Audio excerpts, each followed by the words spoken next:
സൂരജിനെയും സർലാൻജിയും ഒക്കെ നിനക്ക് എങ്ങനെ അറിയാം? സൂരജേട്ടൻ എന്റെ ചേട്ടനും സർലാൻഡി എന്റെ വല്യമ്മയോ? പ്ലീസ് ഇക്കാര്യം ആരോടും പറയല്ലേ, ചിലപ്പോ എന്റെ ജോലി പോവും. അതുകൊണ്ടാ പ്ലീസ്. നീ എന്തിനു ഇത്രയും വലിയ കാര്യം ഒളിപ്പിച്ചത് കാവ്യ? നിവർത്തികേട് കൊണ്ട് പറ്റിയതാ. എനിക്കൊരു ജോലി അത്രയ്ക്ക് അത്യാവശ്യമായിരുന്നു. പ്ലീസ് അദ്ദേഹം മറ്റു പറഞ്ഞാൽ എന്നെ ഇവിടുന്ന് എന്തായാലും പറഞ്ഞേക്കും. പ്ലീസ്. ശരി, ഞാൻ ആരോടും ഒന്നും പറയാൻ പോകുന്നില്ല. പക്ഷേ ഒരു കണ്ടീഷനുണ്ട്. സാറേ. അതെ, കണ്ടീഷൻ.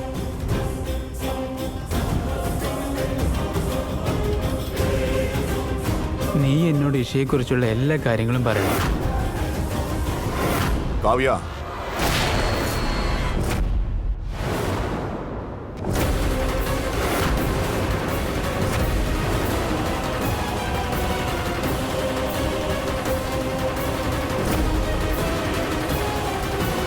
സംസാരം കുറച്ച് തെറാപ്പിയിൽ കൂടുതൽ ശ്രദ്ധ കൊടുക്കുക. എങ്കിലേ എന്റെ മകന് സ്വയം എഴുന്നേറ്റ് നിൽക്കാൻ കഴിയൂ. ഞാൻ പറയുന്നത് മനസ്സിലാകുന്നുണ്ടോ?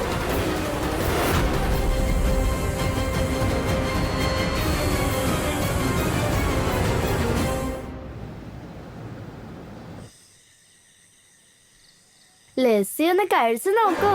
പിന്നെ വേറെ ഏത് ഫുഡ് കിട്ടിയാലും നമുക്ക് കഴിക്കാൻ തോന്നില്ല. ദേ വെറുതെ ഒരു പ്ലേറ്റ് വേസ്റ്റ് ആക്കല്ലേ. കഴിക്കേ.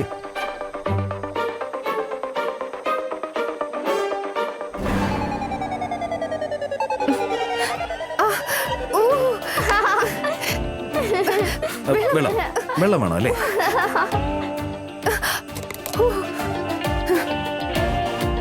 ഇതൊന്നും നടക്കുന്ന കാര്യമല്ല. ഇത്തരം ഭക്ഷണമൊന്നും നിങ്ങൾക്ക് ശരിയാവില്ല. കണ്ടില്ലേ? ചിറ്റമ്മ, എന്റെ അച്ഛൻ എപ്പോഴും പറയുന്നത് എന്താണെന്നറിയോ? ഈ മുളക് നന്നായിട്ട് കഴിക്കുന്നവരൊക്കെ നല്ല സ്ട്രോങ് ആവുന്ന. ചിറ്റമ്മയ്ക്ക് സ്ട്രോങ് ആവാൻ ആഗ്രഹം ഉണ്ടെന്നാ ഞാൻ കരുതിയേ. പക്ഷെ ഇത്ര മുളക് പോലും ചിറ്റമ്മയ്ക്ക് കഴിക്കാൻ പറ്റിയില്ലല്ലോ. എന്ത് ചെയ്യാനാ?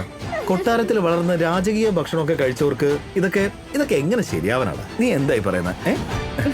മുളക് ഉണ്ടായിക്കോട്ടെ, എന്നാലും ഞാൻ കഴിക്കും. എന്തായാലും എനിക്ക് 41 മണിക്കൂറല്ലേ ഉള്ളൂ. അതിനുശേഷം ജീവിതത്തിൽ തന്നെ ഇത്ര എരിവുള്ള ഒരു സാധനം കഴിക്കാൻ പറ്റിയില്ലെങ്കിൽ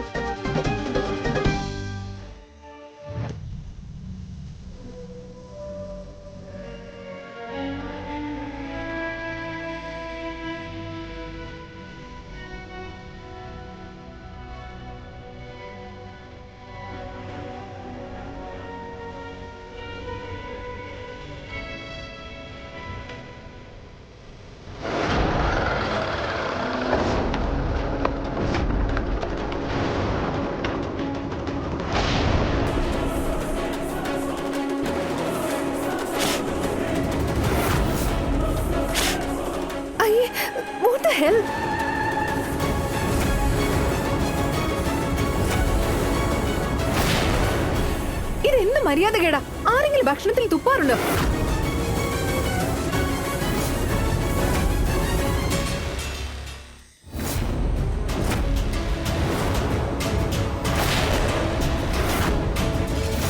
സൂരജ്, സൂരജ് സ്റ്റോപ്പ്. സൂരജ് വേണ്ട. സൂരജ് സ്റ്റോപ്പ്. ചാച്ച നല്ല മുളകടിച്ച് കയറ്റിട്ടാ വന്നിരിക്കുന്നേ. ഇന്ന് ഇവന്മാരുടെ കാര്യമൊക്കെ പോക്കാ. ഇനി നിങ്ങൾക്കൊക്കെ ഉള്ള ചിതയില്ലേ ആദ്യം ഇവിടെ ഒരുക്കി തരും സൂരജേട്ടൻ. അരുത്, ഇപ്പൊ വെറും 8 മണിക്കൂറേ ആയിട്ടുള്ളൂ.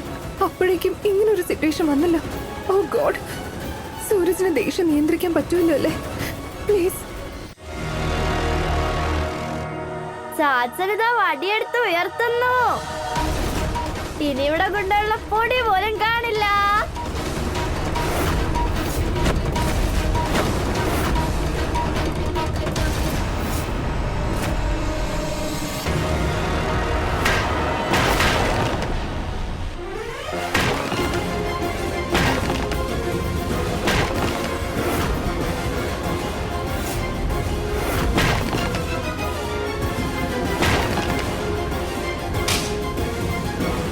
മുഖം നിനക്ക് ഒരിക്കലും കാണേണ്ടി വരില്ല. പക്ഷെ ഒരു കണ്ടീഷൻ ഉണ്ട്.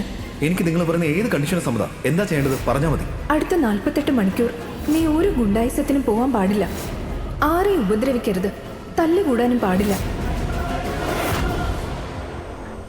യെസ്, സൂരജ് ഇയാൾക്കെതിരെ കൈ ഉയർത്തിയില്ല.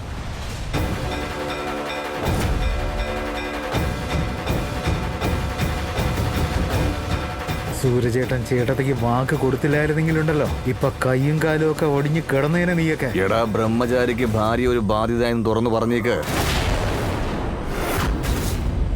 തീർന്നില്ലേ അവന്റെ ബ്രഹ്മചര്യമൊക്കെ? ആണത്തത്തിന്റെ പേരിലുള്ള ഇവന്റെ അഹങ്കാരവും.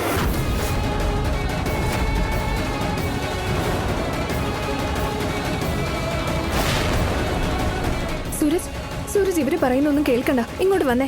ചെല്ലടാ അച്ചിക്കോന്ത. നിന്റെ ഭാര്യയുടെ മുന്താണിയിൽ മുഖം മറഞ്ഞ് പോവാൻ നോക്കടാ. കെട്ടടാ എന്റെ കൈ.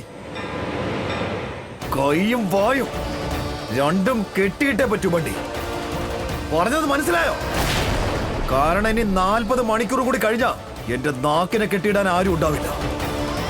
അതുപോലെ എന്റെ കൈകളിന് കെട്ടുണ്ടാവില്ല. അതുകൊണ്ട് ഇവിടെ ഇപ്പൊ എത്ര മിനിറ്റ് ആയാലും എന്റെ കൺമുമ്പിൽ വെച്ച് എന്തൊക്കെ കാണുന്നോ അതൊന്നും മറക്കാതെ അതിനുള്ള മറുപടി ആ സമയം കൊണ്ട് ഞാൻ അവർക്ക് കൊടുത്തിരിക്കും. നീ കേട്ടോ?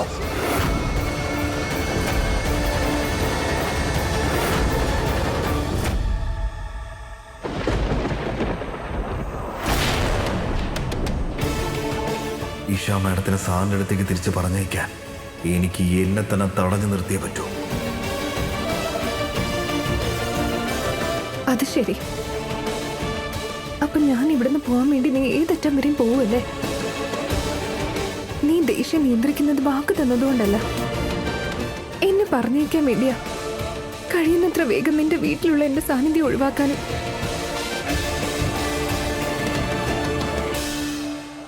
ആ, 48 മണിക്കൂർ കഴിഞ്ഞാലും അവൾ ഇവിടുന്ന് പോവാൻ തയ്യാറായില്ലെങ്കിൽ എന്ത് ചെയ്യും? എന്റെ ഭഗവാനെ, ഞാൻ തോറ്റു. നീ എന്തിനാ വിഷമിക്കുന്നേ? അഥവാ അവള് പോയില്ലെങ്കിലേ അവളുടെ മുടിയെ പിടിച്ച് വലിച്ച് ഞാൻ അവളെ പുറത്താക്കും. നീ ഇപ്പോഴേ ഈ വീട്ടില് സന്തോഷത്തോടെ മരുമകളായി വരുന്നതിനെ കുറിച്ച് മാത്രം ആലോചിക്കേ. സന്തോഷത്തിന്റെ കാര്യമൊന്നും അറിയില്ല.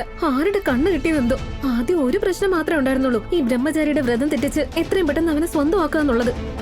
പക്ഷേ ഇതിപ്പം അതിന്റെ കൂടെ വേറൊരു തലവേദന കൂടെ മുന്നിൽ വന്ന് നിൽക്കുമല്ലേ. ഇതിപ്പോ അവന്റെ വ്രതം തെറ്റിക്കുക എന്നുള്ളത് മാത്രമല്ലല്ലോ, ഈ കല്യാണം എങ്ങനെയെങ്കിലും ഒഴിവാക്കണ്ടേ. എന്റെ നല്ല ദിവസങ്ങൾ എന്നാ വരുമെന്ന് അറിയില്ല അമ്മായി. നീ എന്തിനാ മോളെ വിഷമിക്കുന്നേ? 2 കാര്യം ഒരുമിച്ച് നടക്കുന്നേ. ആ മഹാറാണി ഈ വീട്ടിൽ നിന്ന് ഇറങ്ങിപ്പോവും, നീ ഈ വീട്ടിലെ മരുമകളായി വരികയും ചെയ്യും. നോക്കിക്കോ, എന്റെ സൂരജിന്റെ ഭാര്യയും അവന്റെ കുഞ്ഞുങ്ങളുടെ അമ്മയും നീ തന്നെയായിരിക്കും, ഉറപ്പ്. എന്റെ ഭഗവാനെ, നീ എന്റെ പ്രാർത്ഥന കേൾക്കണേ. 11 മണിക്കൂർ കഴിഞ്ഞു. ഇനി 37 മണിക്കൂറും കൂടെ ഉള്ളൂ. കാര്യങ്ങളെല്ലാം വിചാരിച്ചതുപോലെ നടന്ന ഇഷ എന്നേക്കുമായി ഈ വീട് വിട്ട് ഇറങ്ങിക്കോളും. എന്റെ ആണത്വത്തിന് ചലഞ്ച് ചെയ്യുന്നു ഈ സൂരജിനെ വെല്ലുവിളിക്കുന്നത്.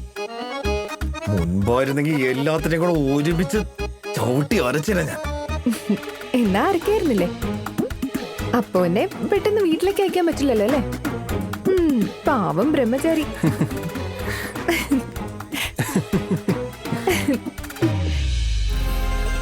അല്ല, നിങ്ങള് എന്നെ കളിയാക്കി ചിരിക്കുവാണോ? അല്ല അല്ല, എനിക്കങ്ങനെ തോന്നി. അങ്ങനൊന്നുമില്ല. എടാ, കളിക്കാൻ വരുന്നോ? ആ, ഞാനുണ്ട്.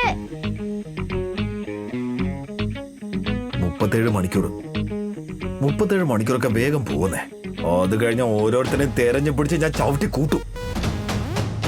നിങ്ങൾ നോക്കിക്കോ. അല്ല, ഞാൻ പറഞ്ഞത് ഞാൻ തനിക്ക് വേണ്ടി നല്ലൊരു വീഡിയോ ഉണ്ടാക്കി അയക്കാന്ന്, അത് കണ്ടോളൂ.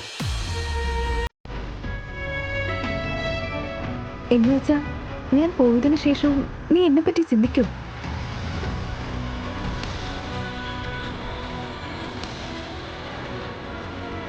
സൂരജ്, സത്യമേ പറയാവൂ, ഞാൻ പോയതിനു ശേഷം നീ എന്നെ ഓർക്കും.